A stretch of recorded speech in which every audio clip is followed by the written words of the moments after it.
네, 안녕하십니까. 울트라비니군입니다. 오늘 리뷰할 차량은요, 진짜 아빠 리뷰 i7 M70 차량입니다. i7 X드라이브 60은 제가 장거리 챌린지도 했었고 여러 경험이 있었습니다. 한 5번 정도 탔던 것 같아요. 그러면서 와, 진짜 이제 이 정도면 i7에 대해서는 어느 정도 알 수 있겠다라고 느꼈었고, 되게 공교롭게 얼마 전에 롤스로이스 스펙터라고 하는 정말 지상에서 가장 비싼 전기 차량 중에 하나인 고급 세단을 한번 리뷰해 볼 기회도 있어서 지금 열심히 편집 중인데, 오늘은 i7 M70, 굉장히 비싼 차량이죠. BMW에서 아마 거의 가장 비싼 차량 축에 속할 겁니다. 얘가 한 2억 4, 5천 정도 할 거예요.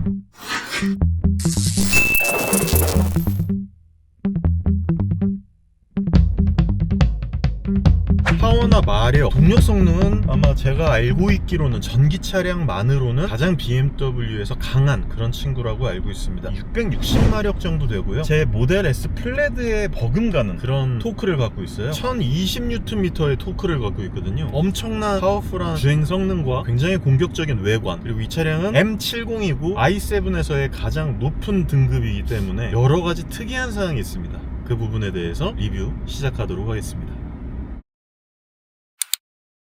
일단 이 차량은 굉장히 특이한 인테리어를 갖고 있어요. 외부도 조금 특이하기는 하지만 그래도 외부는 기존 i7 X드라이브 60이나 비슷합니다만 투톤입니다. 골드와 블랙의 투톤 조합. 롤스로이스에서 들어가는 그 얇은 선이 코치라인이라고 하는 얇은 선이 들어가서 진짜 언뜻 보면은 굉장히 공격스러운 롤스로이스 같은 그런 차량의 냄새가 물씬 풍기는 그런 친구고요. 외관에는 옆에 M 사이드바가 붙어있고 뒤쪽에는 M70이라고 엠블럼이 겁나 크게 써져 있는데 진짜 되게 웅장하고요. 투톤이라고 하는 이 색상 자체가 일반 차량에서는 거의 볼 수가 없는 그런 차량이잖아요. 그런 색 조합이고, 그러다 보니까 누가 봐도 특별한 그런 차량의 느낌을 보여주고 있습니다. 인테리어는요, 앞쪽은 똑같아요. 앞쪽은 뭐 스티어링 휠 신형 거 들어가 있고, 디스플레이 똑같고, ID 8.5가 들어가 있는 많은 부분들이 다 비슷한데, 다른 점은 인테리어가 가죽과 패브릭에 좋아해요. 근데 제가 이거 패브릭인 줄 알았거든요. 이게 패브릭이 아닌 것 같아. 보니까 울 아니면 예전에 제가 잠깐 외관 리뷰를 했었던 이름 뭐더라? 캐시미어 소재 같아요. 지금 여기 보면 여기도 캐시미어 소재고요, 여기도 캐시미어. 이게 솔직히 캐시미어인지 울인지 그냥 패브릭인지 솔직히 잘 모르겠는데 아무튼 엄청나게 고급스럽습니다. 그래서 기존의 가죽만으로 만들어져 있던 i7의 착좌감보다 조금 더 포근하고 폭신한 느낌을 주기 때문에 상대적으로 상당히 만족스럽다 라고 할 수 있겠습니다. 그리고 온 사방이 전부 다 바워센 윌킨스의 알루미늄 세공 느낌, 카본과 스테인레스 실인지 알루미늄 실인지를 모를 엮어놔가지고 되게 특이한 카본 소재가 여기저기 다 완성이 되어 있고요. 소리를 켜보면 여기에도 사운드가 들어가요. 제가 예전에 갖고 있었던 iX X드라이브 50 퍼스트 에디션에 들어가 있었던, 퍼스트 에디션까지는 아니고 이제 그 옵션 사항과 똑같은 다이아몬드 시스템이 들어가 있어요. 이 다이아몬드 오디오 시스템은 35개인가? 그럴 거예요. 스피커가 35개에 거의 1900W에 달하는 진짜 엄청난 사운드를 제공해 주는데, 제가 얼마 전에도 iX X드라이브 50 리뷰를 하면서 진짜 제가 거의 유일하게 오디오 튜닝을 하지 않은 그런 차량이라고 말씀드린 적이 있었죠. 이 차량도 마찬가지입니다. 전혀 그럴 필요가 없어요. 그리고 실내의 인테리어 뿐만이 아니라 모든 부분이 이거보다 더 고급스러울 수는 없다입니다. 근데 그거는 양산차 기준이고요. 제가 봤을 때는 이제 벤틀리나 롤스로이스 이런 친구들이 아무래도 실내를 좀 고급스럽게 만들려고 노력을 수제작으로 하다 보니까 이런 양산 차량에서 느껴지는 부분보다는 더 고급스럽고 조금 더 비스포크한 본인들만의 성향으로 만들 수 있는 그런 것들이 있지만, 어쨌거나 제가 느꼈을 때는 이 정도의 고급감을 느낄 수 있는 양산 차량은 거의 없다고 보셔도 과언이 아닐 정도입니다. BMW에서 아마 제가 느끼기로는 가장 럭셔리한 슈퍼 럭셔리 세단이다 라고 말씀드릴 수 있을 것 같습니다. 뒷좌석은 말할 필요도 없는데, 뒷좌석도 제가 예전에 리뷰에서 말씀드렸듯이 5.4m에 달하는 친구거든요. 5390mm이고 휠 베이스가 3210mm예요. 그러니까 일반 사이즈의 차량이 아닙니다. 그런 차량이다 보니까 뒷좌석도 무지하게 넓고, 조수석 뒤쪽에 레스트 모드로 들어가게 되면 완전히 그냥 누워가지고 편안하게, 그 어떤 차량들보다도 편안하게 이제 뒷좌석에서 쇼퍼 드리븐을 느낄 수 있는 그런 차량이기도 한데, 솔직히 말씀을 드리면요, BMW의 쇼퍼 드리븐 모드 모드가 사실 제가 아우디는 경험해보지 못했고 벤츠 마이바흐 G90 그리고 i7 요 세 개 중에서는 제일 불편하더라고요. 저는 제일 편했던 건 제네시스 G90이었고요. 그 다음 마이바흐 S680 뒷좌석, 그리고 i7. 아우디가 그렇게 편하다던데 아우디의 뒷좌석을 한번 느껴봤으면 좋겠다는 생각이 드는군요. 친구 같은 경우에는 동력 성능이 아까 엄청나게 좋다 그랬잖아요. 제가 동력 성능에 대해서는 지금 차가 너무 많이 막혀가지고 딱히 말씀드릴 내용은 없지만 이건 있습니다. 얘는 엄청나게 긴 휠 베이스를 갖고 있고 거기에 따른 인테그랄 스티어링 조향이라 그래가지고 뒤쪽에 있는 조향이 들어가 있어요. 후륜 조향이. 그래가지고 이렇게 넓고 이렇게 긴 차량이 아주 편안하게 유턴을 할 수 있는데 지금 유턴 구간이거든요. 한번 유턴할 때 얼마나 회전 방향이 좁은지 바로 느끼실 수 있을 겁니다. 승차감이요 정말 미친듯이 좋아요. 예전에 한번 말씀드렸듯이 어마무지하게 좋은 승차감은 제가 스펙터라고 말씀을 드렸잖아요. 그 스펙터보다는 조금 스포티합니다. 얘는 M 어댑티브 에어 서스펜션이 적용되어 있어요. 그러다 보니까 아무래도 조금 더 스펙터보다는 스포츠 세팅에 맞춰져 가지고 세팅이 되어 있는 게 느껴지고요. 조금 단단하다는 느낌이 있기는 하지만 마이 모드에서 퍼스널로 돌아다니고 혹은 릴렉스, 티어터 이런 느낌으로 돌아다니게 되면요 전혀 문제없이 편안하게 돌아다닐 수 있단 말이에요. 근데 여기서 스포트로 바꾸는 순간 완벽하게 어댑티브 에어 서스펜션이 이 엄청난 무게에 2.7톤짜리 무게에 5.4m짜리 세단을 아주 빡세게 밀어주는 힘과 더불어서 굉장히 댐퍼의 세팅감도 스포티하다고 하니까 그것도 조금 이따가 한번 느껴볼 수 있도록 하겠습니다. 뭐 지금 이렇게 보시다시피 굉장히 럭셔리하고요. 이 블루 혹은 바이올렛 계열의 실내 인테리어와 카본 그리고 이 신형 M 스티어링 휠이 정말 어마무지한 고급감을 나타내주고 있습니다. 자, 유턴 한번 해보도록 하겠습니다. 와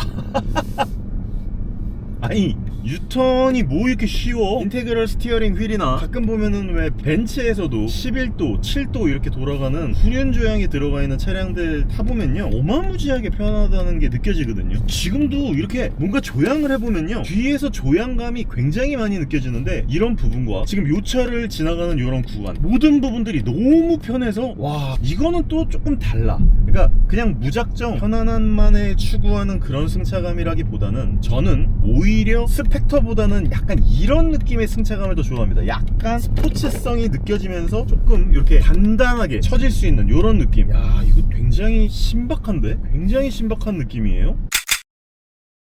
자 그리고 이제 주행성에 대해서 좀 말씀을 드릴 건데 단순 승차감과 주행 질감, 뭐 착자감 이런 부분들보다는 일단 주행 성능, 주행에 대한 매끄러움 이런 부분에 대해서 한번 말씀을 드려보고 싶었습니다. 왜냐면 제가 뭐 항상 말씀드리는 내용 중에 전기 차량이야말로 이런 최첨단 초럭셔리 세단에 가장 잘 어울리는 주행 질감을 보여주고 있다고 말씀을 드리잖아요. 이유가 보통 아무리 고급스러운 12기통 차량이라고 할지라도 엔진과 미션의 체결 이런 느낌으로 인해서 오는 주행감에 로스가 있단 말이에요. 근데 모터 파워, 배터리로 움직이는 모터로 매끄럽게 움직이는 이 주행 질감이야말로 진짜로 너무나 럭셔리하게 움직일 수 있는 고급 세단의 주행 질감과 너무 잘 어울린다는 거죠. 그래서 제가 많이 주장하고 있는 고급 세단부터 경차까지 매끄러운 주행 질감에서 오는 승차감의 평등함 이 부분이 전기 차량 세단에서 조금 더 극명하게 드러나는 그런 장점으로 나타날 때가 되게 많이 있습니다.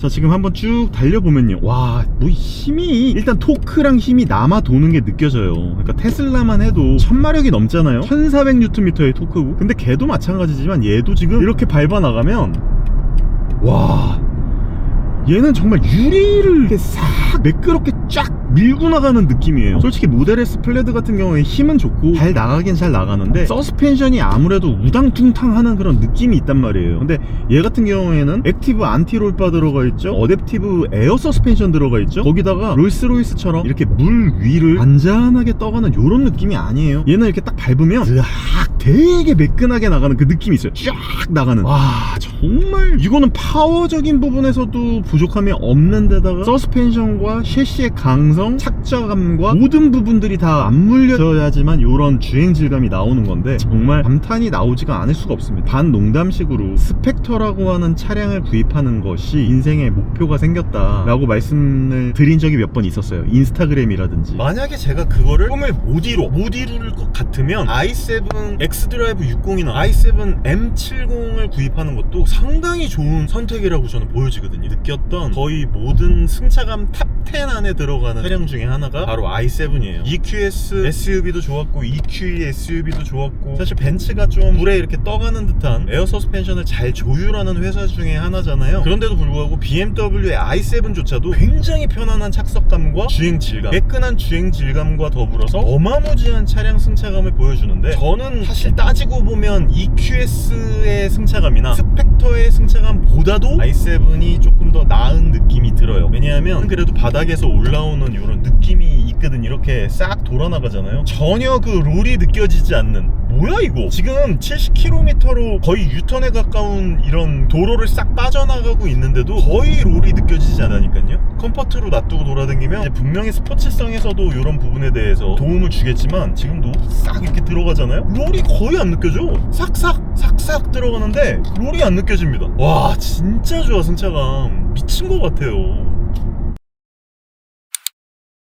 이 캐시미어라고 하는, 캐시미어 맞겠지? 울인가? 울이 캐시미어인가요? 아니죠? 제가 이런 걸 잘 몰라서. 근데 확실히 느낌이 너무 좋아요. 사실 가죽보다 조금 더 낫다는 느낌이 듭니다. 오히려 있잖아요, 가죽이 더 시원할 것 같다는 느낌이 들잖아요. 캐시미어가 좀 더 따뜻할 것 같잖아요. 아니네, 실제로 타보니까 통풍 시트가 나오고 있는데 오히려 캐시미어 소재가 더 시원하다는 느낌이고, 착자감도 가죽보다 오히려 더 낫네요. 당연한 건가? 그런데 중요한 거는, 이게 일반 사람들은 일반적으로 그냥 차량을 타고 돌아다니거나 아이들이 있는 경우, 그러니까 성인들 중에서도 깔끔함을 떠는 성인들이 타는 차량으로서 괜찮을 수도 있겠는데, 이거 제가 봤을 때는 저 같은 사람들은 관리 이거 못할 것 같아요. 너무 고급스럽고 너무 좋은 소재인 것은 알겠는데 이거를 어떻게 해? 말도 안 되지. 그러다 보니까 이런 소재, 가죽 소재로 만들어져 있는, 여기서부터 여기까지가 캐시미어고 여기가 이제 완전 최고급 나파 가죽보다 더 위인 메리노 가죽인데, 너무너무 좋기는 하지만 제 생각엔 관리 안 될 것 같아. 그래서 이걸 사니 마니에 대한 얘기보다는, 이거를 하시는 분들은 전문적으로 이 차량을 관리해 주시는 분이 계셔야 될 것 같다는 그런 생각이 들 정도로 엄청난 고급스러운 소재를 사용하고 있다. 이 부분에 대해서 말씀을 좀 드리고 싶었습니다. 그리고 뭐 당연히 통풍 시트 들어가 있고요, 안마 시트 들어가 있고요. 제가 뭐 i7 리뷰할 때마다 말씀드리는 내용이기는 한데, 시트를 적용하고 변화시키는 버튼이 문짝에 달려 있다 보니까 이게 예전 벤츠에 적용되어 있었던 버튼이잖아요. 그래서 저는 오히려 이 버튼만으로는 엄청난 시트를 다 컨트롤할 수 있는 기능이 없어요. 버튼에는 예를 들어서 그냥 앞뒤로 왔다 갔다 하고 헤드레스트 좀 위로 올렸다 내렸다 하는 럼버 서포트를 넣거나 빼거나, 마사지를 누르거나, 다리의 길이, 방석의 길이를 늘리거나 줄이거나, 사이드 볼스터를 조이거나 넓히거나 하는 많은 부분들이 다 앞쪽에 있는 디스플레이에서 컨트롤을 해야 되기 때문에 저는 이 부분이 참 너무 안타깝다는 생각이 들거든요. 제가 제일 좋아하는 BMW의 시트가 XM이나 MA 컴페티션에 들어가 있는 그 굉장히 스포티하면서도 편안한 컴포트성과 스포츠성이 적절하게 어우러져 있는 세미 스포츠 시트가 있어요. 그 시트를 제일 좋아하는데, 걔는 또 방석 왼쪽에 보면 버튼으로 다 전부 다 조작이 되거든요. 그래서 그 부분이 참 아쉽다는 느낌이 들어요. 근데 뭐 이거는 익숙해지고, 내가 만약에 나 혼자 타고 돌아다닌다라고 하면은 한번 세팅해 놓고, 아마 이렇게 메모리를 해 놓을 테니까 좌석 위치 1번으로 저장해 놓고, 이거는 뭐 불러오면 되는 거니까 큰 문제는 없겠지라는 생각은 듭니다. 어차피 내가 사지도 못할 차인데 뭘 걱정을 하는 거야.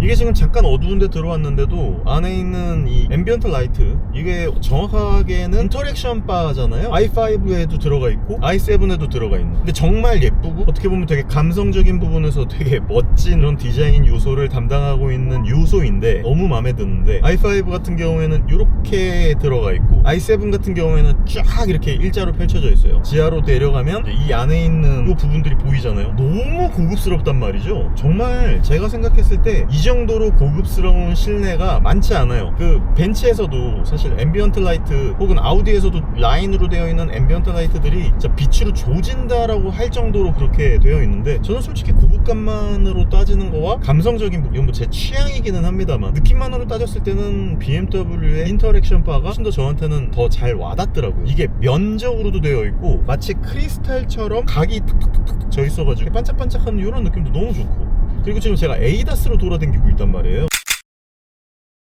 얘도 에이다스가 어댑티브 크루즈 컨트롤 당연히 들어가 있고 스티어링 휠 조향 어시스트 당연히 들어가 있고 앞차와의 간격 조정을 또 너무 부드럽게 잘해주고 있고 스티어링 휠 조향 어시스트가 단순하게 들어가 있는 게 아니고 60km 이상 구간에서는 자동 차선 변경도 너무 잘해주고 그러다 보니까 에이다스조차도 너무나 좋은데 승차감까지도 좋고 이런 모든 부분들이 만족도가 너무 높다 보니까 친구로 장거리를 가는 거는 진짜 너무 좋겠다라는 느낌이 들 정도예요. 그래서 빨리 장거리 챌린지를 하고 싶습니다. 사실 승차감 별로 안 좋은 차량으로 장거리 챌린지 하는 것만큼 너무 힘든 게 없어요. 진짜 힘든 게 없는데 얘는 봐요. 자동으로 텔레스코픽도 이렇게 나와요. 사이드 볼스터에다가 내가 팔꿈치를 놓고 얘를 잡아도 이게 잡혀요. 그 정도로 텔레스코픽이 많이 나와요. 제가 항상 BMW, 포르쉐, 테슬라 이런 차량들의 텔레스코픽 양을 칭찬하는 게 아이오닉 5나 EV9 같은 애들은요 제일 많이 빼도 이 정도예요. 아니다, 이 정도도 안 나와. 요 정도 나와요. 그러니까 내가 제대로 시트 포지셔닝을 잡고 싶어도 잡을 수가 없는 그런 텔레스코픽 양밖에 안 나오니까 저는 제발 이런 BMW의 텔레스코픽 양 정도로 좀 나와줬으면 좋겠다는 생각이 많이 들거든요. 거기다가 터치 감응형 스티어링 휠 적용되어 있죠. 그러니까 빨리 i7 70으로는 빨리 장거리 챌린지를 좀 해보고 싶다는 생각이 들어서 빨리 집에 가서 충전시켜놓고 밤에 떠나볼까 합니다. 이제 아무래도 효율적인 부분에 대해서 말씀을 드릴 때는 제가 말하기가 조금 조심스러워지는 게 사실이기는 합니다. iX X드라이브 50 갔다가 650km 가까이 달렸잖아요. 근데 걔도 얘랑 무게가 비슷할 거거든요. 얘가 조금 더 무겁긴 합니다. 얘는 2.7톤이고 훨씬 길고 무겁고 그러다 보니까 어쩔 수 없는데 얘는 지금 이렇게 정속주행으로 잘 돌아다니고 있는 와중에서도 킬로와트시당 4km가 전비가 안 나와요. 3.9km 정도. 그런데 스펙터도 사실 장거리 챌린지 해보니까 꽤 좋은 전비를 보여줬으니까 제가 봤을 때는 이 660마력의 1020Nm짜리 토크를 갖고 있는 i7 M70도 실제로 밤에 시속 100km의 속도로 항속 주행을 하게 됐을 때 어느 정도의 전비를 보여줄지는 사실 잘 모르는 부분이라서 그래서 또 빨리 저녁에 장거리 챌린지를 하고 싶다는 생각이 들거든요. 굉장히 궁금한 차량 중에 하나입니다. 어쨌거나 지금 현재로서는 시내 주행 구간에서 이 무거운 차량을 달렸다 멈췄다 하니까 이런 육중한 차량을 초반에 바퀴를 굴려갖고 움직인다는 것 자체가 어마무지한 파워 에너지가 들어가는 거거든요. 그러다 보니까 뭐 이거는 어쩔 수 없는 부분이라고 생각을 하고 나중에 한번 전비운전으로 항속 주행을 하면 어떻게 되는지 장거리 챌린지 영상도 기대해 주시면 진심으로 감사드리겠습니다. 자, 이제 에이다스로 타고 나가 볼 거고요. 에이다스 너무 잘할 게 확실하기는 하지만 그래도 테스트는 해봐야죠. 어느 정도로 잘하는지. 얘가 에이다스를 워낙 잘하기 때문에 iX든 i7이든 i5든 최근에 들어와 있는 BMW의 어시스턴트 드라이빙 프로페셔널 에이다스는 정말 뭐 어디다 내놔도 손색이 없을 만큼 정말 특히나 장거리 주행에서 극한의 편안함을 추구를 해주는데 승차감도 진짜 좋은데다가 에이다스를 딱 켜놓으면 앞에 있는 트럭이 너무 늦게 가가지고 좀 빨리 달려서 가도록 하겠습니다. 에이다스를 70km에 딱 켜놓고요. 여기서 60km가 안 돼가지고 자동 차선 변경은 안 돼요. 그런데 여기서 얼마나 잘하는지 한번 확인해 보도록 하겠습니다. 잘 하려나? 오우 쉣! 안돼.